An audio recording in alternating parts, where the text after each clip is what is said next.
আচ্ছা, বলছি তুমি আমার কাছে একটা এলআইসির পলিসি করেছো, ঠিক আছে? পলিসিটা কেন করেছো? পলিসিটা করেছি, এর আগে আমার একটা পলিসি ছিল, সেই পলিসিটা একটা খুব ক্রাইসিসের মধ্যে দিয়ে ছিল, প্রত্যেক ডকুমেন্ট ভুল ছিল। সেই পরিষেবাটা আমি আপনার কাছে এসেছি, সেই পরিষেবাটা আপনি ঠিকঠাকভাবে দিয়েছেন। এই পলিসিটা কার নামে ছিল? পলিসিটা ছিল আমার দাদুর নামে। উনি কি বেঁচে আমার আছে? দাদুর নামে ছিল, আমার বাবা পর্যন্ত এটা ট্রাই করে পারিনি, সেটা আমি আপনার দ্বারাই ট্রাইটা করে সাকসেস হয়েছি। হুম, সেই এলআইসির প্রতি আস্থা রেখে আমি আপনার উপরে খুশিতে একটা পলিসি করেছি।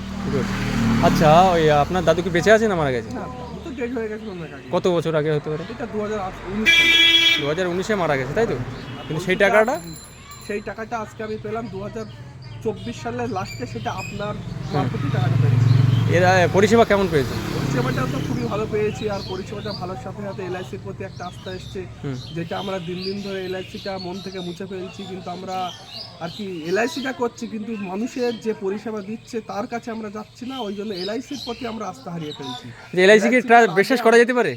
এলআইসিটা অবশ্যই করা যেতে পারে, কিন্তু যা মানুষ দেখে হ্যাঁ। এলআইসিটা যার কাছে এলআইসিটা করলে আমার এলআইসিটা শেষ পর্যন্ত সাকসেসভাবে টাকাটা তুলতে পারবো, যে আমাকে ঠিকঠাক পরিষেবা দেবে, ঠিকঠাকভাবে এলআইসির প্রিমিয়ামটা নেওয়ার সাথে সাথে ঠিকঠাক রসিদ দেখাতে পাবো, সেরকম মানুষের আর তুমি তো নতুন একটা করেছো, তুমি কি রসিদ বন্ড সব কারেন্ট? একদম সেটা ঠিক টাইমে পেয়েছি। তার থেকে বড় কথা, সেটা খুব একদমই সাকসেসফুলভাবেই পেয়েছি। আচ্ছা, ঠিক আছে, এইটুকুই জানা ছিল, ধন্যবাদ।